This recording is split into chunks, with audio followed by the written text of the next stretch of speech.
esta ocasión nos vamos a ocupar de uno de los fundadores de la filosofía de la liberación, un escritor argentino, Mario Casalla, nacido en 1946 en Buenos Aires, doctor en filosofía, docente en la Universidad de Buenos Aires, en la Universidad de Salta, en la Universidad del Salvador y actualmente presidente de la Asociación de la Filosofía Latinoamericana y de Ciencias Sociales, ASOFIL. Y en este caso, bueno, vamos a tratar de recorrer una parte de su obra, sus aportes desde diferentes perspectivas, haciendo hincapié en lo que podríamos denominar como tres ejes. Por un lado, lo que podemos denominar, lo que podríamos considerar como una hermenéutica de la historia latinoamericana. Por otro lado, en segundo lugar, lo que podríamos considerar una de las líneas también de alto impacto de su producción, que tiene que ver con la hermenéutica, el despliegue de la metafísica occidental dentro del eje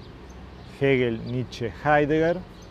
Y finalmente, dentro de esta propuesta expositiva, lo que podríamos considerar las propuestas más características de Casalla respecto de la filosofía de la liberación. Si bien obviamente esto que estamos tratando de abordar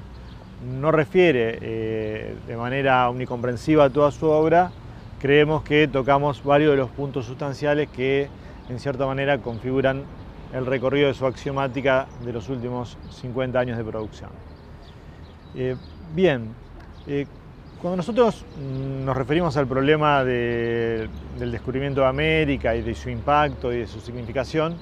obviamente estamos prestando atención a uno de los temas centrales de la temática descolonial y de la filosofía de la liberación, y que en cierto modo ha sido uno de los puntos de partida en la forma en que se fueron desplegando los distintos ejes de contenidos de los diferentes autores involucrados. En el caso específico de Casalla, nosotros quizá podemos recorrer un doble registro en la forma en que se va constituyendo su interpretación del fenómeno americano y fundamentalmente el fenómeno de la conquista y los contextos políticos históricos subsecuentes. Por un lado, un primer periodo, que es el que aparece en Razón y Liberación,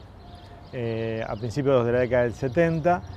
en el cual Casalla se va a ocupar de desarrollar una hermenéutica crítica respecto del proceso de conquista, entendiéndolo como lo que podríamos denominar un proceso de apropiación de América, no de descubrimiento, en el cual América aparece como un continente incorporado a la lógica colonizadora española, entendida esta como una empresa mercantil por encima de las lógicas culturales, espirituales, políticas. Y en ese punto claramente aflora la situación del continente americano como una situación de sujeción y de subordinación respecto precisamente de la empresa de conquista española. En este punto, la emergencia de la existencia latinoamericana, digamos, de lo que podríamos denominar el hombre americano, ya desde el vamos aparece como un momento negativo, en tanto y en cuanto es visto como un proceso en el cual la existencia americana ya es fundada desde la mirada del colonizador. Es decir, el existente americano entra a la historia por medio de un proceso violento, no como hombre en sí o como hombre sin más, sino como hombre conquistado. Es decir, desde el punto de vista de, digamos, una caracterización que lo ubica como, digamos, un subhombre, es decir, desde una subhumanidad. En este punto, claramente la existencia americana aparece analizada desde un punto de vista negativo, desde un punto de vista en el que sobre todo se hace hincapié en el carácter incompleto del hombre americano, en el carácter deudor y sobre todo en el carácter de una subjetividad sujeta a una situación de opresión. Precisamente esta misma situación de opresión es la que habilita lo que podríamos denominar el momento contrario, es decir, la contracara de la opresión, que es precisamente el inicio de una lógica de la liberación, el inicio de una lógica por la autonomía de los pueblos americanos. Ahora bien, si bien esta lectura o el tono que esta tiene de alguna manera lo inscribe dentro de un conjunto epocal de producciones que van en el mismo sentido y que caracterizan la perspectiva de la filosofía de la liberación, nosotros nos encontramos con un momento posterior dentro de la axiomática casalliana, podríamos decirlo así, a partir de su libro sobre América Latina, que es un texto posterior, ya entrado en el siglo XXI, y en el cual el autor va a llevar adelante una modificación de una serie de presupuestos que, si bien van a entender que se da un proceso violento de incorporación de lo otro como lo mismo, en el cual prima una lógica imperial y una lógica de lucro y digamos, de ganancias por parte de la corona española, lo que también va a entender Casalla en este caso tiene que ver en este libro con la idea de que América, si bien asiste a esta situación de asimetría, de conquista y de dominación, también dentro de esa misma lógica histórica, política y social, va construyendo un conjunto de resistencias, es decir, va configurando una, lo que podríamos denominar una lógica de la liberación, una lógica de la autonomización y sobre todo una lógica política compleja en la cual se va reprocesando permanentemente la dinámica de liberación de los pueblos. Es por esto que en este libro del 2005 nosotros nos enfrentamos ya no solo a una hermenéutica histórica de la propuesta por la filosofía de la liberación, sino que ya nos encontramos con un análisis mucho más rico en el cual hay una historia política, pero también hay una historia social, hay una intervención filosófica, hay una historia cultural que tratan de abordar de manera mucho más compleja y más rica el fenómeno latinoamericano. En este sentido, de algún modo, esta modificación o este enriquecimiento de la perspectiva de Casalla está vinculada también a una nueva forma de entender el despliegue del espíritu americano, digamos, una lógica que nosotros podemos identificar en Amelia Podetti también, que van a entender, podemos decirlo así, que por un lado hay una lógica de conquista, de opresión, de asimetrías, una lógica entre dominador y dominado, es decir, una lógica opresiva en el momento de conquista de América, pero que también se libera como contrapartida y como lógica inmanente de los pueblos, una dinámica positiva de la política, es decir, la posibilidad de entender que el proceso de conquista, si bien alberga una serie de inequidades, al mismo tiempo habilita un horizonte podríamos decir, un horizonte creativo de los pueblos, en tanto y en cuanto estos pueblos americanos empiezan a constituir lógicas positivas, lógicas políticas de autonomización, de liberación, y al mismo tiempo todas esas lógicas se encuentran emplazadas en una mirada positiva de lo que podríamos considerar dos aspectos. Por un lado, dentro de esta interpretación, se entiende que la historia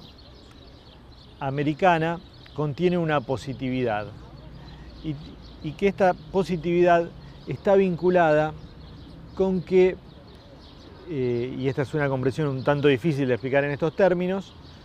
pero que está desarrollada fuertemente por Amelia Podetti, una lógica en la cual se interpreta que el reconocimiento de América, el descubrimiento de América desde el punto de vista del proceso de conquista,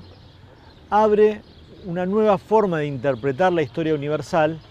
en tanto y en cuanto, a partir del descubrimiento de América, a partir de la constitución de la conquista de América, recién desde ese momento es posible la constitución de una historia universal. Es decir, un momento en el cual se entiende que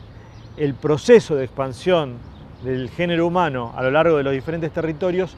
culmina y se conoce efectivamente cómo es el territorio mundial, cómo es el orbe planetario. Y a partir de ese reconocimiento es que se puede generar una historia universal. Es decir, que se puede constituir una historia en el pleno sentido de la palabra de raigambre universal. Conquistado todos los territorios, esparcido el género humano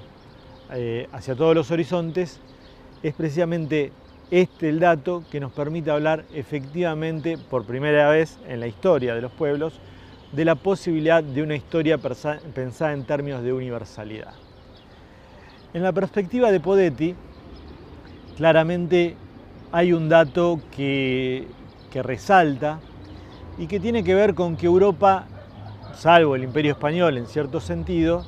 el resto de Europa no logra comprender la magnitud de la conquista de América, no logra comprender que la totalidad de los territorios son conquistados, pero también son conocidos y que por lo tanto se abre la posibilidad de la historia universal. Y en cierto modo el pensamiento europeo, en lugar de modificar la estructura de su pensamiento, la estructura de sus categorías conceptuales, sigue afincado en una mirada provenciana, en una mirada mediterránea, en una mirada periférica. Es decir, digamos, los escritores del pensamiento europeo, los más relevantes, siguen en cierto modo pensando desde una perspectiva provinciana, desde una perspectiva provinciana, desde lo que podríamos denominar una lectura que se mantiene dentro de los límites del Mediterráneo. Es decir, piensan el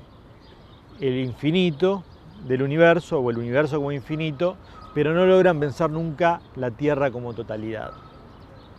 Y en esta perspectiva, que es la de Podetti y que creemos que es la de Casalla, se abre un nuevo marco conceptual porque se va a entender que la totalidad del proceso global, la totalidad del proceso planetario, solo se puede ver bien desde la periferia, es decir, desde el finis terrae, es decir, desde el último continente conquistado, desde el último territorio que de alguna manera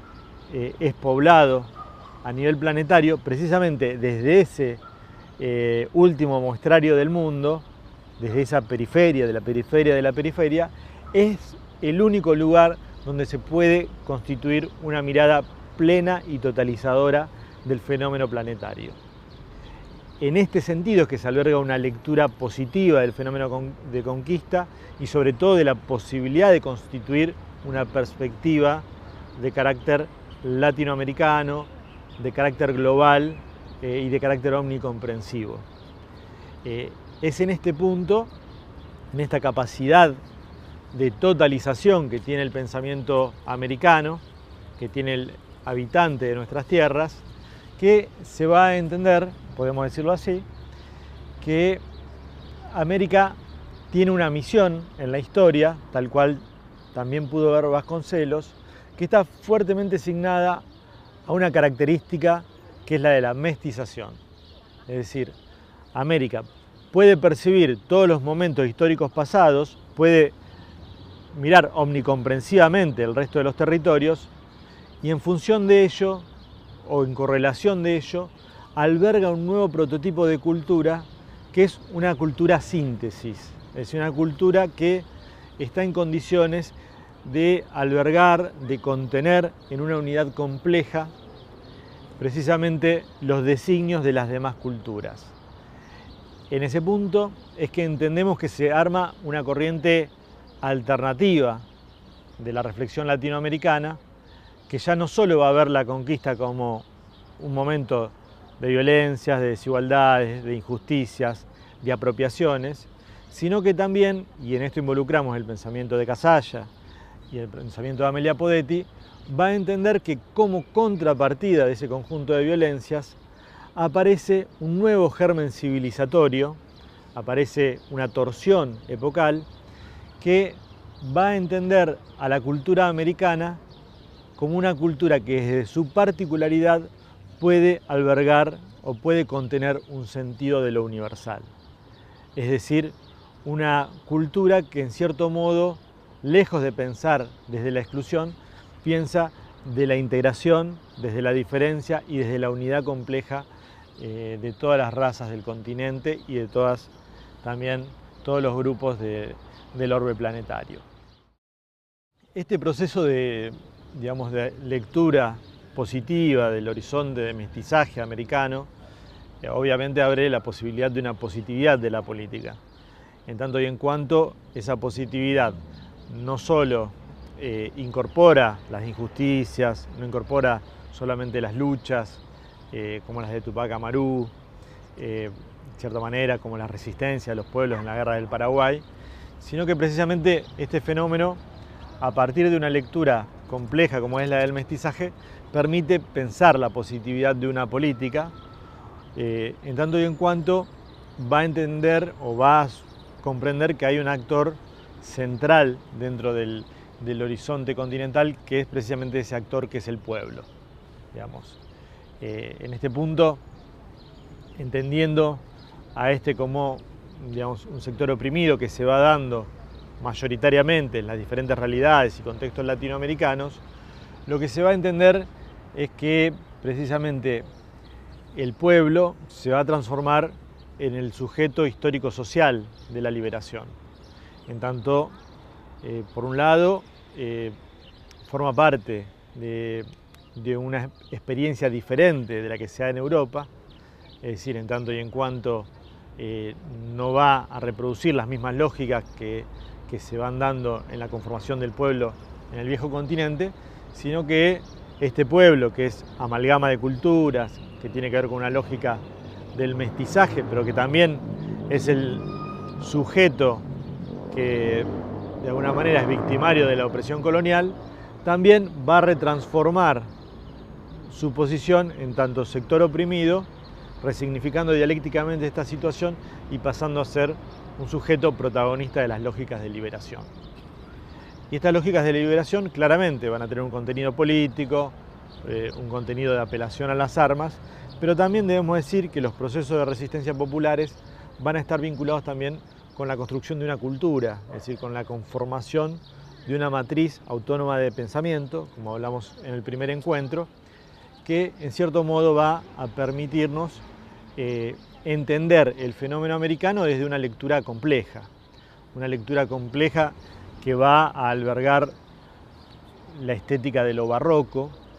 que va a entender precisamente la figura de la estética barroca como figura emblemática del pensamiento estético americano, y que en cierto modo esta lectura que se va a ir complejizando va a poder reprocesar también determinadas lecturas de la cultura europea, entendiendo que, si bien, como decimos, se da un proceso de opresión, de exclusión, de sujeción, de enajenación por parte de la conquista, también el mismo proceso de conquista va a abrir la posibilidad de constituir un humanismo, o va a albergar también corrientes procedentes de Europa, de un humanismo autonomista, generalmente un humanismo latino, un humanismo que nosotros podemos ver tal vez emblematizado en la obra de Tomás Moro, Utopía, y que en cierto modo también va a estar en política, en la obra Política Indiana de Solórzano Pereira, y en cierto sentido, bueno, nos vamos a encontrar con toda una lógica de una positividad política, cultural, barroca, compleja, que va a crear también lo que podríamos denominar bloques históricos autónomos, bloques históricos que van a construir un nuevo paradigma identitario desde lo dado americano. Obviamente este es un proceso complejo, un proceso de luchas, un proceso de búsquedas de la emancipación política, cultural, epistemológica, militar, pero también es un proceso al fin generador de una nueva cultura. Bien, si este es el marco sobre el cual se despliega lo que podríamos denominar a grandes rasgos la interpretación de la historia americana por parte de Casalla, por lo menos en sus notas esenciales, nosotros encontramos como contrapartida dentro del volumen de su obra un conjunto de publicaciones que se van a dar especialmente a mediados de la década del 70 hasta principios de los años 90, en los cuales realmente el autor va a desarrollar una hermenéutica de la historia de la filosofía europea, o lo que se denomina el paradigma de la ideología europea occidental. En este sentido, sin lugar a dudas, la obra de Casalla en este punto es muy probablemente uno de los intentos más interesantes de constituir este tipo de hermenéuticas del pensamiento europeo, y de tal magnitud es esa producción que creo, estamos en la convicción de que lo ponen a la altura de producciones como las de Colorano Alberini a principios de la década del 20 y de, en cierta manera, un maestro o un maestro indirecto de Casalla como fue Carlos Astrada. De hecho, en las preocupaciones de Casalla están claramente también las preocupaciones que tuvo Astrada, que son especialmente el pensamiento de Hegel, el pensamiento de Nietzsche y la axiomática de Heidegger. En este marco, cuando nosotros tratamos de identificar este despliegue de la conciencia de la metafísica occidental, nosotros vamos a encontrar en Casalla un fuerte eje en el circuito Hegel, Nietzsche, Heidegger. En este punto, claramente, Hegel va a ser entendido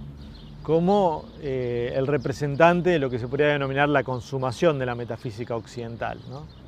Es decir, en esa modernidad madura, producciones como la Fenomenología del Espíritu, la Enciclopedia de las Ciencias Filosóficas, la Filosofía del Derecho, van a representar un momento constitutivo y un momento de consumación del paradigma moderno. En este punto, lo que se va a entender es que a partir de estas obras, ese paradigma que se va constituyendo ya desde la temprana modernidad va a llegar a alcanzar la plenitud de sus posibilidades, es decir, va a alcanzar su consumación, es decir, su realización plena y su agotamiento e ir más allá de sí mismo. Claramente, esta forma en la que se va a interpretar el marco de la filosofía hegeliana,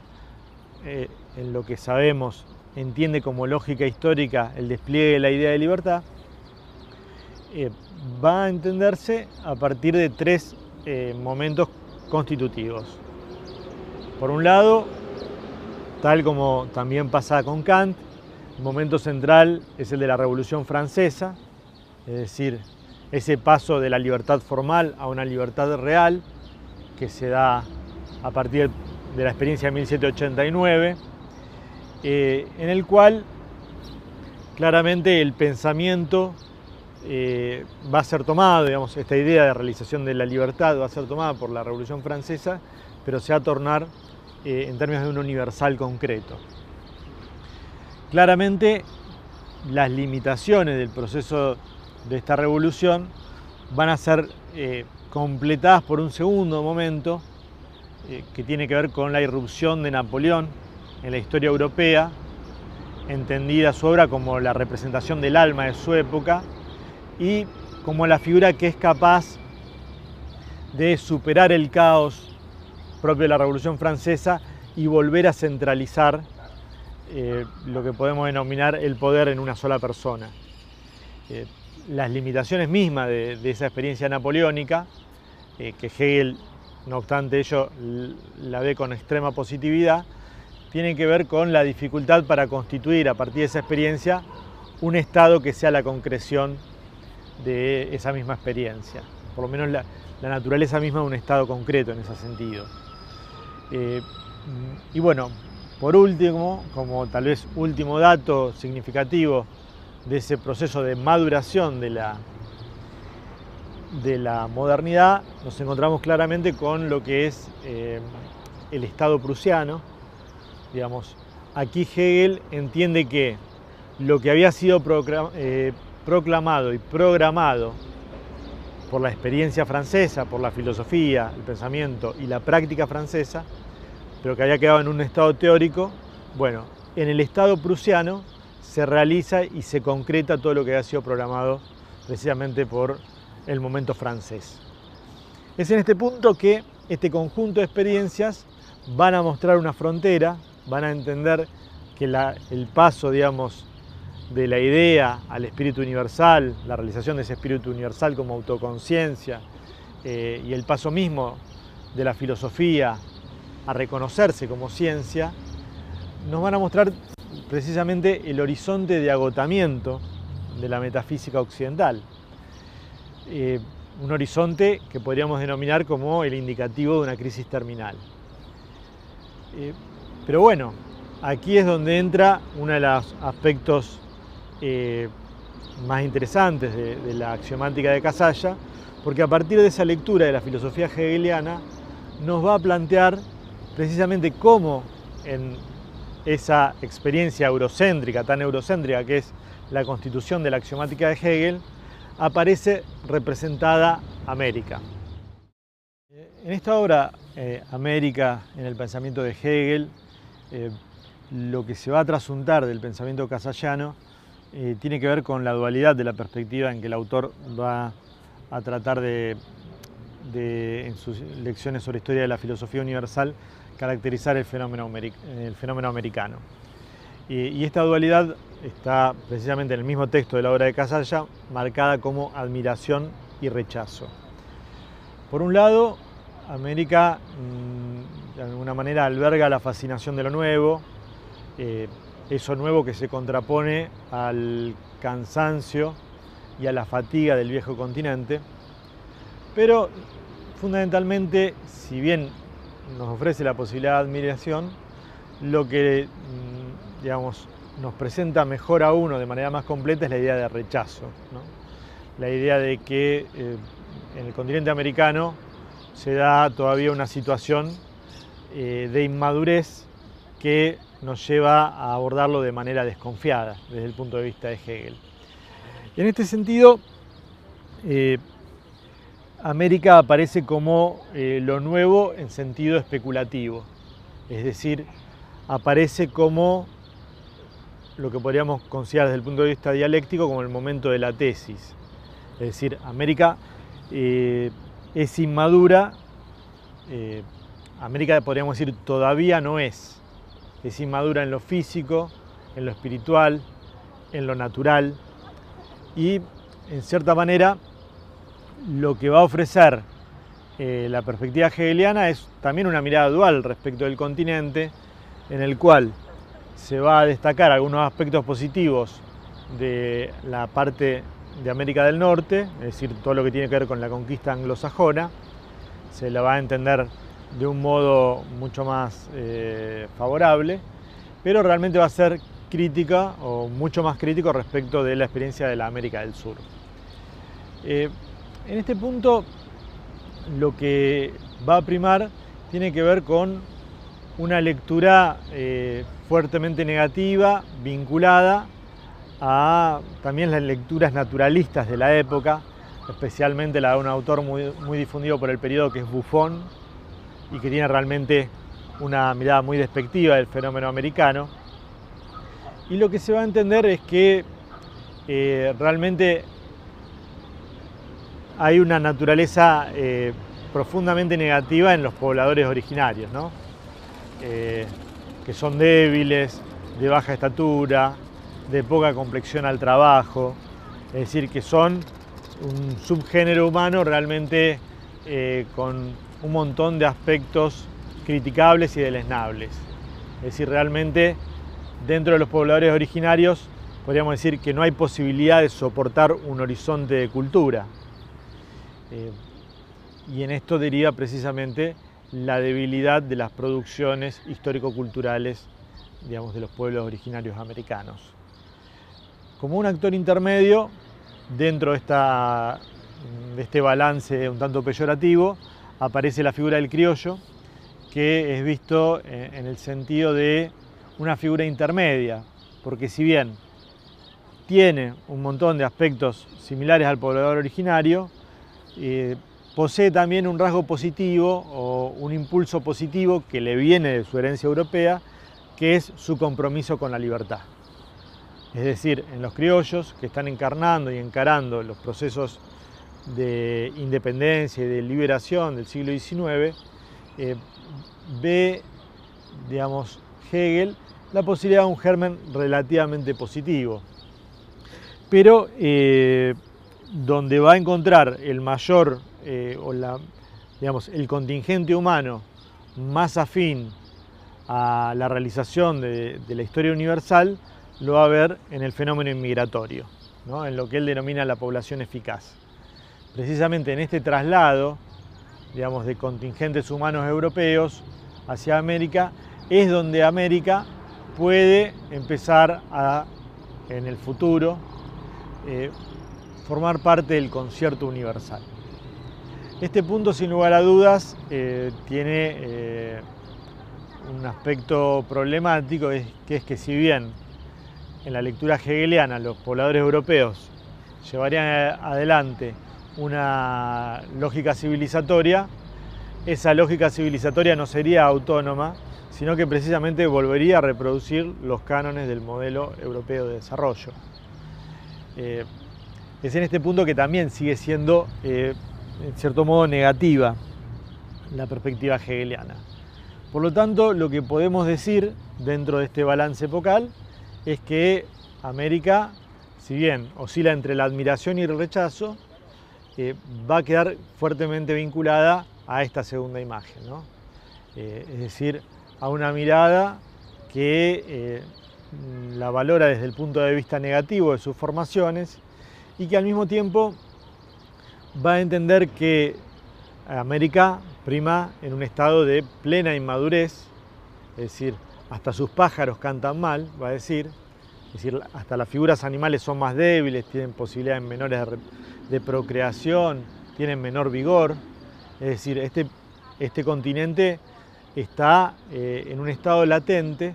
pero la filosofía, como sabemos para Hegel, no nos habla del porvenir, sino que habla de lo que fue y de lo que está haciendo. Y por lo tanto, todavía no es de algún modo reconocible desde el punto de vista de su porvenir en el concierto universal. Bien, esta lectura, que es muy pormenorizada de Casalla, bueno, nos lleva a una caracterización que nosotros conocemos por otros autores del carácter eurocéntrico del pensamiento hegeliano. Ahora bien, en lo que se refiere a la metafísica, como decíamos, aquí estamos yendo a un horizonte claramente de agotamiento del proceso ideológico europeo occidental, y claramente el sucesor intermedio de todo ello va a ser Nietzsche, que se va a encontrar sistematizada esta posición en la frase Dios ha muerto, entendiendo que el horizonte platónico, el horizonte metafísico abierto por la axiomática platónica ha llegado a su consumación epocal, y que de alguna manera de lo que se trata en el caso de Nietzsche es de pensar desde la voluntad de poder y desde la inversión de la metafísica, pero claramente quien va a tomar importancia dentro de esta lectura del despliegue europeo para Casalla es la figura de Heidegger. Porque en Heidegger, en cierto modo, nosotros reconocemos, o su obra reconoce ese agotamiento de la metafísica, esa idea de que la metafísica se ha consumado y que luego de la consumación aparece la decadencia. Pero precisamente Heidegger no es solo eso, sino que es el portador, o es, digamos, la figura más representativa de lo que se podría denominar la superación de la metafísica. En este sentido, como conocemos y como bien marca en su obra Casalla, el pensamiento es el pensamiento de la vuelta, es decir, lo que se ha denominado la Kere en el pensamiento heideggeriano, y que tiene que ver fundamentalmente con un pensar más allá de la metafísica, es decir, una reflexión que opera en lo que se ha denominado la destrucción de la historia de las ontologías. Un pensamiento que podríamos, en cierto modo, denominar postmetafísico, pero sin renegar de la metafísica, trata de ampliar el ámbito de indagación en torno a lo que Heidegger va a denominar como el pensamiento del ser. Es decir, lo que tiene que ver con todo el último contexto de producción, digamos, del último Heidegger, que va a tratar de entender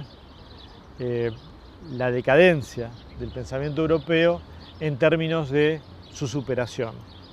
pero no en una superación dialéctica, sino precisamente, podríamos decir, en el sentido contrario, de un deshacimiento, digamos, de un desmontaje de la historia de la tradición occidental y el punto de partida hacia un nuevo horizonte de comprensión. Un horizonte de comprensión vinculado al poetizar pensante, pero también al pensamiento del ser. Es aquí que podemos decir que se cierra, en cierto modo, el diagnóstico casalliano, digámoslo así, del devenir de la cultura occidental, mostrando su agotamiento, mostrando su salida, mostrando su acabamiento. Y es también desde este marco donde se abre la posibilidad de un nuevo horizonte que va a plantear dos ejes posibles de avance. Por un lado, lo que Casalla denominó una lectura culturalmente situada, y en segundo lugar, y ya digamos, para ir dándole cierre a esta propuesta de esta clase, lo que se ha considerado, se ha denominado como el posicionamiento de Casalla respecto de la filosofía de la liberación.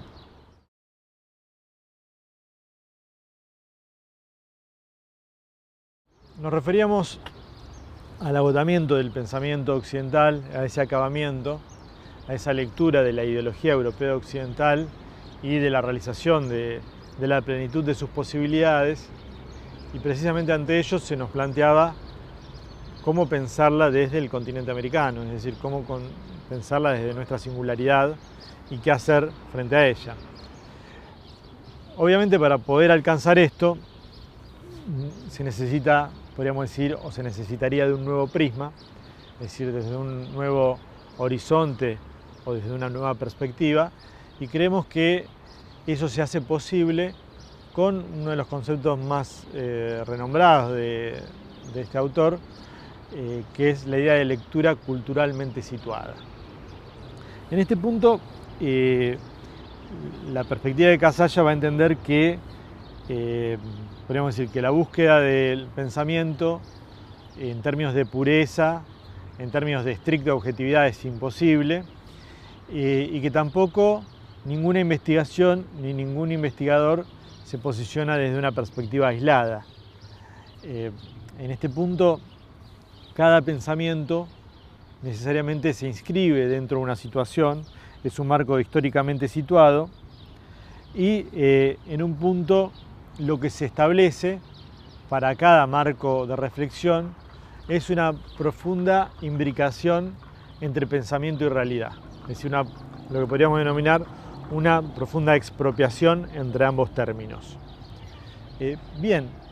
si este es el horizonte, es decir, si de lo que se trata es de partir de una perspectiva situada del pensar, necesariamente la reflexión implica la superación, podríamos decir así, de dos obstáculos, de dos, si se quiere, podríamos decir, obstáculos epistemológicos. Por un lado, lo que Casalla denomina el pensamiento bastardo, que tiene que ver con esa forma de indagación que en una supuesta e ilusoria pretendida búsqueda de objetividad se asume como aislado, digamos, como un pensamiento completamente desarraigado del contexto y de la historia, y que trata de establecer un marco de reflexión en el cual no hay alteridad marcada por el contexto, pero tampoco hay subsunción en el momento del tiempo. Es decir, este pensamiento, insisto, apunta a, digamos, una lógica cerrada en la cual, poniendo los suficientes paréntesis a la realidad, podría constituir un pensamiento objetivo, digamos. Obviamente, dentro de esta perspectiva, esta posibilidad claramente resultaría ilusoria. Y en segundo lugar, el otro de los obstáculos epistemológicos que se le presentan a la perspectiva situada es lo que Casalla ha denominado un pensamiento historizante. Este pensamiento es precisamente, digamos, el contraconcepto del anterior, en tanto y en cuanto va a hacer un uso excesivo de la situacionalidad. Es decir, nos va a plantear, va a tratar de, digamos, de ver y analizar un hecho específico a partir de datos biográficos, epocales, históricos, culturales, y sobre todo va a hacer hincapié en un montón de datos secundarios sin poder darse a la posibilidad de un marco de reelaboración conceptual. Aquí la singularidad ya es abordada desde una lectura completamente totalizadora por estos datos secundarios, y eso, precisamente esa preeminencia de datos irrelevantes o de escasa significación, es lo que obtura la posibilidad de un pensamiento específico. En cambio, la perspectiva de Casalla va a entender que todo pensamiento situado refiere a una estructura histórica determinada. Es decir, se desarrolla en el marco de la asunción de un contexto específico, es decir, de un momento dado, pero siempre con la voluntad de trascender eso dado. Es decir, se parte de una situacionalidad determinada, pero siempre desde el punto de vista filosófico, con el compromiso estructural y ontológico de trascender esa realidad hacia un horizonte determinado. En este punto, digamos, el pensamiento situado es el que nos permite, de algún modo, captar la singularidad americana, la singularidad de la historia, la singularidad en que se van reprocesando los distintos momentos, pero al mismo tiempo es el que permite desmontar los saberes estructurados de las recepciones del pensamiento filosófico europeo. Es decir, desde la perspectiva situada, claramente se abre un horizonte en el cual el pensamiento se libera a sí mismo, se indaga a sí mismo y relee su contexto críticamente y su historicidad críticamente también. En ese punto siempre es un pensamiento que parte de lo dado, es decir, del contexto histórico-temporal dado, al horizonte conceptual específico a alcanzar. Es decir, siempre es un momento de un paso del contexto afincado en una determinada historia, tiempo y espacio,